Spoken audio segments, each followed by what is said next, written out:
আজি শদিয়াৰ চপাখোৱাত আমি এখন ৰাজহুৱা সভা জনসভা আয়োজন কৰিছিলোঁ। জনসভাখন প্ৰথমবাৰৰ কাৰণে আমি ৰাইজৰ দলৰ কথাবিলাক যে একচুৱেলি যদি ৰাইজৰ দলে চৰকাৰ গঠন কৰিব পাৰে বা ৰাইজৰ দলে যদি ইয়াৰ পৰা জিকাই পঠিয়াব পাৰে, তেতিয়াহ'লে ৰাইজৰ দলে আচলতে অসমৰ মানুহৰ কাৰণে কি কাম কৰিব, সেই কথাবিলাক আজি আমি আলোচনা কৰিলোঁ ৰাইজৰ লগত। মই লগতে দুটা কামত আহিছিলোঁ। এটা হ'ল এই জনসভাখনৰ কাৰণে, আনটো হ'ল আমাৰ ৰাজীৱ হদিয়া জনতাৰ শিল্পী ৰাজীৱ হদিয়াৰ ঘৰত এটা খবৰ লোৱাৰ প্ৰয়োজন আছিলে। মই ৰাজীৱ হদিয়াৰ ঘৰত এটা খবৰ ল'লোঁ আৰু এই জনসভাখনত অংশগ্ৰহণ কৰিলোঁ। আমি এইবাৰ শদিয়া বিধানসভা সমষ্টিত ৰাইজৰ দলে আমাৰ প্ৰস্তুতি আৰম্ভ কৰিছোঁ। নিৰ্বাচনত অংশগ্ৰহণ কৰিবৰ কাৰণে আমি চেষ্টা কৰিছোঁ আৰু ভাবিছোঁ যে আমি সকলোৱে যদি লগ হৈ এইবাৰ শদিয়াত ঐক্যবদ্ধভাৱে নিৰ্বাচনত অৱতীৰ্ণ হ'ব পাৰোঁ, তেতিয়াহ'লে নিশ্চিতভাৱে এইবাৰ আমি বিজেপিক পৰাভূত কৰিব পাৰিম। ইয়াত যিজন বিধায়ক আছে তেওঁ বিধায়কহে আৰু তেওঁ আচলতে কোনো ধৰণৰ ৰাজনৈতিক আৰু সামাজিক অৰ্থনৈতিক সক্ৰিয়তা যিটো থাকিব লাগে, যাৰ জৰিয়তে এই শদিয়াখনক উন্নয়নৰ দিশত আগবঢ়াই লৈ যাবৰ কাৰণে যিবিলাক কাম কাজ কৰিব লাগে, সেইবিলাক কোনো কাম কাজ কৰা আমি দেখা নাই। আৰু দ্বিতীয়তে আমি দেখিছোঁ যে বিধানসভাত তেওঁ এটা দিনো এষাৰ বাক্যও কেতিয়াও মতা নাই। বিধানসভাত নিমাতী কইনাৰ ভাও জড়িত কৰা এই বিধায়কজনে এনেকুৱা এজন বিধায়কক যদি সদায় এনেকৈ ৰাখি থয়, 4বাৰ 5বাৰ জিকায়, অথচ ৰাইজৰ কাৰণে কোনো কাম নকৰে, আৰু কেৱল তুলনি বিয়া এখন হ'লে বা বিয়া এখন হ'লে টকা 2000, টকা 1000, টকা 5000 দিয়াটোৱে যদি একমাত্ৰ কামটো হয়, তাৰ বাহিৰে যদি আন কোনো কামৰ কাৰণে তেওঁ কোনো ধৰণৰ সক্ৰিয়তা, ৰাজনৈতিক সক্ৰিয়তা প্ৰকাশ নকৰে, তেতিয়াহ'লে জাতি, জনগণ আৰু মানুহ কাৰোৰে লাভ একো নহয়। সেইকাৰণে মই ভাবোঁ যে শদিয়াত নেতৃত্ব সলনি কৰাটো অত্যন্ত প্ৰয়োজন। সেইকাৰণে আমি ভাবিছোঁ যে 2026 চনত শদিয়াত ঐক্যবদ্ধভাৱে আমি বিৰোধী দলসমূহে এজন কেণ্ডিডেট ইয়াতে খাৰা কৰিম আৰু বিৰোধী দলসমূহে ঐক্যবদ্ধভাৱে এজন কেণ্ডিডেট ইয়াতে খাৰা কৰি আমি নিশ্চিতভাৱে জয়ী কৰাবৰ কাৰণে ব্যৱস্থা ল'ম। আৰু সেইকাৰণে আমি ৰাইজৰ দলৰ পিনৰ পৰা এই ৰাজনৈতিক সক্ৰিয়তা আৰম্ভ কৰিছোঁ আৰু আগন্তুক এটা বছৰ আপোনালোকে হয়তো মাহটোত এবাৰ বা দুবাৰ মোক সদায় শদিয়াত লগ পাব। আৰু দাদা, এইখিনিতে সুধিব বিচাৰিছোঁ, যিহেতু আগন্তুক পঞ্চায়ত নিৰ্বাচন সমাগত আৰু আজিৰ এই দিনটোৰ পৰাই শদিয়াত ৰাইজৰ দলৰ ৰণপ্ৰস্তুতি বা ৰণদংকা আজিৰ পৰাই বাজিছে বুলি উল্লেখ কৰিব পাৰি। মই ভাবোঁ যে আমাৰ খেতিৰ সময়খিনিত পঞ্চায়ত নিৰ্বাচন পতাটো উচিত। ইমান দিন আমাৰ ঠাণ্ডা দিন গ'ল, একদম ফ্ৰীকৈ থকা সময়খিনি আমাৰ পাৰ হৈ গ'ল। সেই সময়খিনিত পঞ্চায়ত নিৰ্বাচন পাতিবৰ কাৰণে তেওঁলোকে চৰকাৰে নেদেখিলে। এতিয়া যেতিয়া আমাৰ বিহুটো আহিলে আৰু বিহুৰ পাছে পাছে আমাৰ খেতিটো আৰম্ভ হৈ যাব, শালি খেতি। আৰু অসমীয়া মানুহে উজনি অসমত বিশেষভাৱে অকল শালি খেতিটোৱে কৰে, আন কোনো খেতিয়ে নাই আৰু অন্য কোনো উপাৰ্জনৰ পথো বিশেষ নাই। বেছিভাগ মানুহে কয় হাজিৰা কৰে, নহ'লে বেংগলোৰ বা চেন্নাইত গৈ আপোনাৰ ছিকিউৰিটি গাৰ্ড কৰে, আৰু মূল ইনকামটো হ'ল মূলতঃ কৃষি, খেতি। এতিয়া শালি খেতিটোৱে আমাৰ একমাত্ৰ খেতি। এতিয়া শালি খেতিটোৰ সময়ত যদি পঞ্চায়ত নিৰ্বাচন পাতে, তেতিয়াহ'লে আকৌ খেতিটো নষ্ট কৰিবৰ কাৰণে বুদ্ধিয়ে কৰিলে।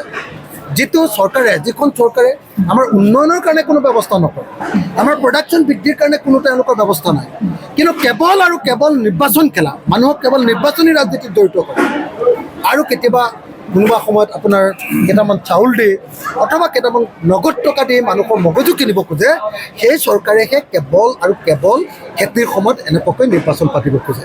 সেইকাৰণে ৰাইজৰ দলৰ তৰফৰ পৰা আমাৰ দাবী হ'ল যে আগন্তুক এই এপ্ৰিল-মে' মাহত অন্ততঃপক্ষে কোনো পধ্যে পঞ্চায়ত নিৰ্বাচন অনুষ্ঠিত কৰাটো উচিত নহয়। খেতি যেতিয়ালৈকে শেষ নহ'ব, তেতিয়ালৈকে শালি খেতি যেতিয়ালৈকে শেষ নহ'ব অসমীয়া মানুহৰ, তেতিয়ালৈকে কোনো পধ্যে পঞ্চায়ত নিৰ্বাচন পাতিব নালাগে। ইমান দিন যেতিয়া পঞ্চায়ত নিৰ্বাচন স্থগিত কৰিব পাৰিলে আৰু 2 মাহ নিশ্চয় স্থগিত কৰিব পাৰিব। সেইকাৰণে মই আশা কৰোঁ যে এই সময়খিনিত পঞ্চায়ত নিৰ্বাচন অনুষ্ঠিত কৰা নহওক, আৰু যদি পঞ্চায়ত নিৰ্বাচন অনুষ্ঠিত কৰে, তেতিয়াহ'লে জানিবলৈ বাকী নাথাকিব যে বিজেপি চৰকাৰে মানুহক অকল পৰনিৰ্ভৰশীল কৰিব খোজে। অকল খালি অৰুণোদয়ত পইচা কেইটামান দি অথবা কেইকেজিমান চাউল দি মানুহবিলাকক পৰনিৰ্ভৰশীল কৰি ভোটটো ল'বৰ কাৰণে ব্যৱস্থা কৰিছে, আৰু সেইকাৰণে তেওঁলোকে খেতিৰ সময়খিনি তেনেকৈ নিৰ্বাচন অনুষ্ঠিত কৰিব। অসমৰ এজন জ্যেষ্ঠ সাংবাদিক দিলৱাৰ হুছেইন মজুমদাৰক যি ধৰণে বিনা দুখত কৰ্তব্যৰত অৱস্থাত থকা সময়ত যিধৰণে গ্ৰেপ্তাৰ কৰিলে আৰু জেললৈ প্ৰেৰণ কৰিলে, এইটো হ'ল সাম্প্ৰতিক সময়ৰ গণতন্ত্ৰৰ ওপৰত আক্ৰমণৰ এটা অত্যন্ত গুৰুত্বপূৰ্ণ নিকৃষ্ট উদাহৰণ।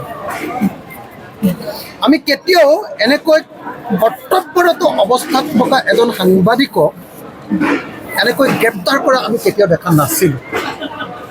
লোকচক্ষুৰ সন্মুখত আমি দেখিছোঁ, ভিডিঅ' আমি দেখিছোঁ যে এপেক্স বেংকৰ MD-জনে তেওঁক ওপৰলৈ মাতি নিছে আৰু মাতি নিয়াৰ পাছত তেওঁক বাইট নিদি তেওঁক জেলত ভৰাবৰ কাৰণে কেছ দাখিল কৰিছে। আৰু সেই কেছৰ ওপৰত ভিত্তি কৰি হিমন্ত বিশ্ব শৰ্মা আৰু বিজেপিৰ ৰাজ্যিক সভাপতি কি সত্য আছিলে, আমাৰ ৰাজ্যিক সভাপতি দিলীপ শইকীয়াৰ মাজত দ্বন্দ্ব লাগে।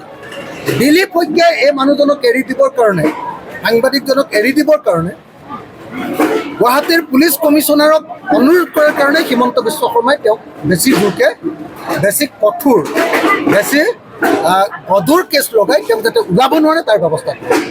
গতিকে দুটা বস্তু প্ৰমাণিত হ'ল যে ভাৰতবৰ্ষক কিয়নো আচলতে গোটেই পৃথিৱীৰ ভিতৰতে সংবাদ মাধ্যমৰ ক্ষেত্ৰত আটাইতকৈ বেছিকৈ অন্যায় কৰা এখন দেশ হিচাপে পৰিগণিত হৈছে। অসমো এখন সংবাদ মাধ্যমৰ সাংবাদিকসকলৰ প্ৰতি অত্যন্ত অন্যায় কৰা ৰাজ্যৰূপে পৰিগণিত হৈছে। এইটো কালি হিমন্ত বিশ্ব শৰ্মা চৰকাৰখনৰ সাংবাদিক দিলৱাৰ হুছেইন মজুমদাৰৰ ওপৰত কৰা এনেকুৱা ধৰণৰ অন্যায় কামৰ জৰিয়তে আকৌ এবাৰ প্ৰমাণিত হ'ল। আনহাতে সাংবাদিক দিলৱাৰ হুছেইন মজুমদাৰক মুকলি কৰি দিব লাগে বুলি ৰাজ্যিক সভাপতি, বিজেপিৰ ৰাজ্যিক সভাপতি দিলীপ শইকীয়াই অনুৰোধ কৰাৰ কাৰণে, চিপিক পুলিচ কমিশ্যনাৰক অনুৰোধ কৰাৰ কাৰণে হিমন্ত বিশ্ব শৰ্মা আৰু দিলীপ শইকীয়াৰ মাজত থকা যি সংঘাত, শীতল যুদ্ধ, সেই শীতল যুদ্ধৰ প্ৰেক্ষাপটত আমি দেখিবলৈ পালোঁ যে দিলৱাৰ হুছেইন মজুমদাৰক বেছি গধুৰ কেছতে গ্ৰেপ্তাৰ কৰা হ'ল। গতিকে দিলৱাৰ হুছেইন মজুমদাৰক গ্ৰেপ্তাৰ কৰা ঘটনাটোৱে এহাতেদি অসমত যে গণতন্ত্ৰ নাই সেইটো প্ৰমাণিত হ'ল, এহাতেদি চতুৰ্থ স্তম্ভৰ ওপৰত কেনেকৈ আক্ৰমণ কৰিছে সেইটো প্ৰমাণিত হ'ল। আগতে ফেচবুকত লিখিলে জেলত দিয়ে, আগতে গান গালে জেলত দিয়ে, আমি দেখিছিলোঁ। আগতে আপোনাৰ ভাষণ দিলে জেলত দিয়ে, এইবাৰ আকৌ সাংবাদিকতাৰ কৰ্তব্য পালন কৰোঁতেও জেলত দিয়ে।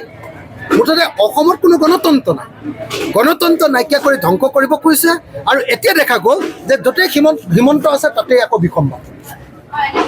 বিজেপিৰ ৰাজ্যিক সভাপতিজনৰ লগত তেওঁৰ এতিয়া কাজিয়া, বিসম্বাদ আৰম্ভ হৈ গ'ল।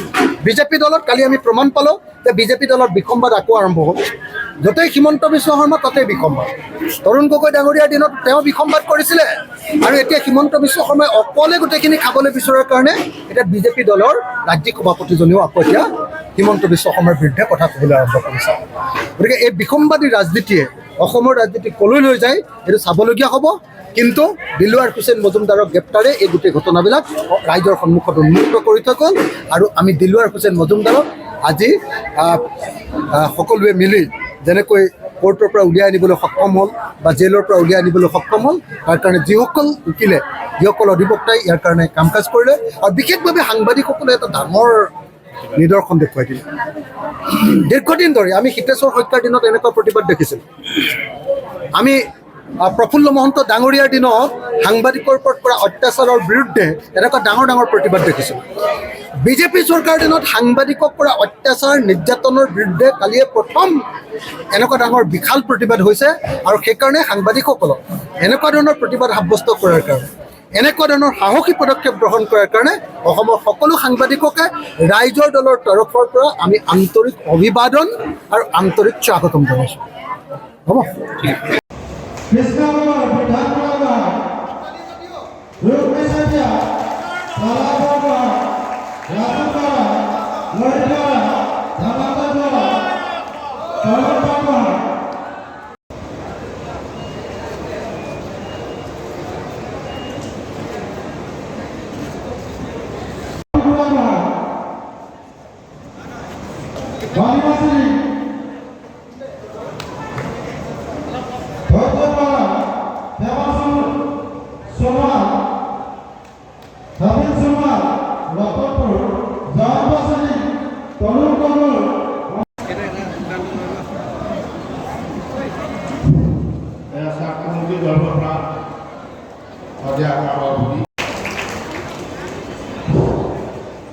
যোগদান যোগদান কৰিবলৈ লোকসকলৰ নাম মই দিছোঁ, তেওঁলোকে আগবাঢ়ি আহক আগলৈ।